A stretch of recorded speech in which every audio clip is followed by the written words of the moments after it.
Carmen, your house is beautiful. Thank you. In the life of Griselda Blanco, several key associates and partners have shaped a path to absolute dominance in business. One of her earliest support systems in this regard is one of her closest friends, Carmen, as shown in the recently released Netflix series. The show explores how Carmen was the first to offer her refuge in Miami and how she turned on her later after witnessing her ruthless avatar and disregard for human life. However, did such a character really exist in real life? What happened to her after Griselda's arrest and where is she now? In this video, we will bring you all the answers that you may have been looking for after watching the show. Before we go into our explanation, we have a very small request. If you like our content, please support us by subscribing to our channel. This is a small click for you, but for us, it means a lot. Thank you, and let's begin.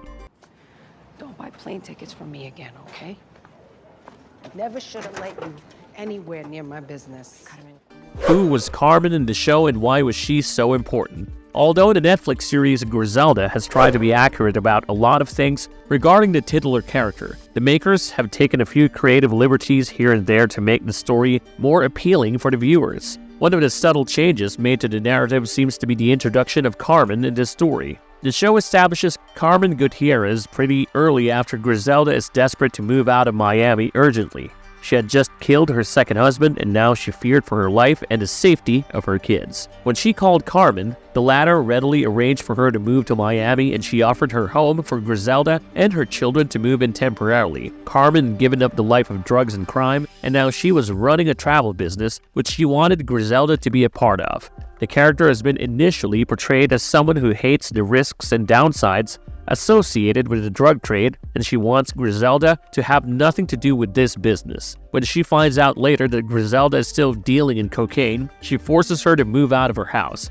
but Griselda later convinces her to be an indirect part of her business by dealing in her traveling requirements. Towards the end of the show, Carmen was disappointed and disgusted at how Griselda had changed with more money and power. She seemed to show no remorse for some of her terrible actions, and she was willing to do just about anything to ensure that her dominance continued. At this point, Carmen turned against her and went to the investigating officer who was pursuing Griselda. She possessed a lot of confidential and crucial information about the cocaine godmother, and it was all instrumental in her conviction. However, you would be surprised to know that even though she played such a crucial role in the series, a character named Carmen didn't really exist in Griselda's life. She is in fact based on multiple people associated with Griselda. And put me somewhere safe. Which real-life characters inspired Carmen in the show?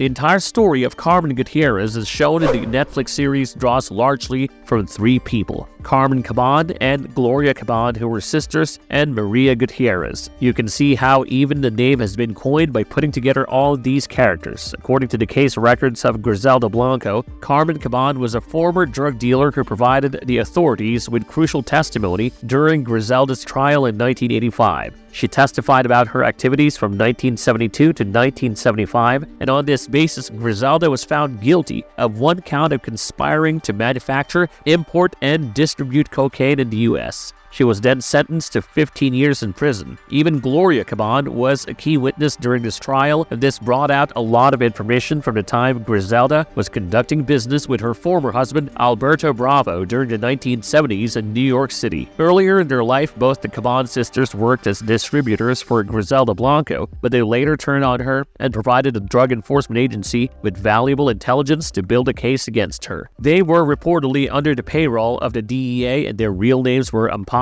and Gilman Atehortua. The other major influence behind the show's Carmen was Maria Gutiérrez. Just like Carmen in the show, she worked as a travel agent for Griselda, so did Maria, before becoming a DEA informant and turning on her. There are even reports about the DEA playing down the roles of these individuals who helped the case against Griselda, but that is a story for another day. Carmen. You like protecting someone that killed that many people.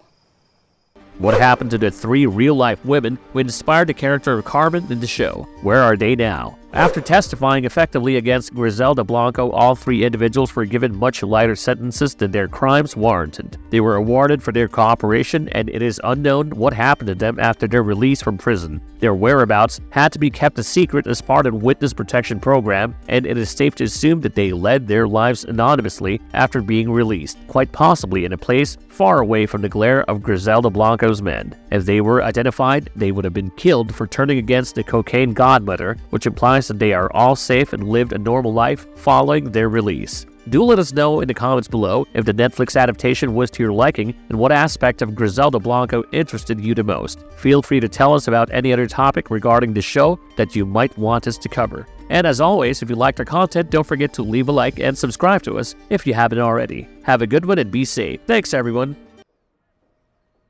I want out of all of this. If you're smart, you'll stop too. Get off.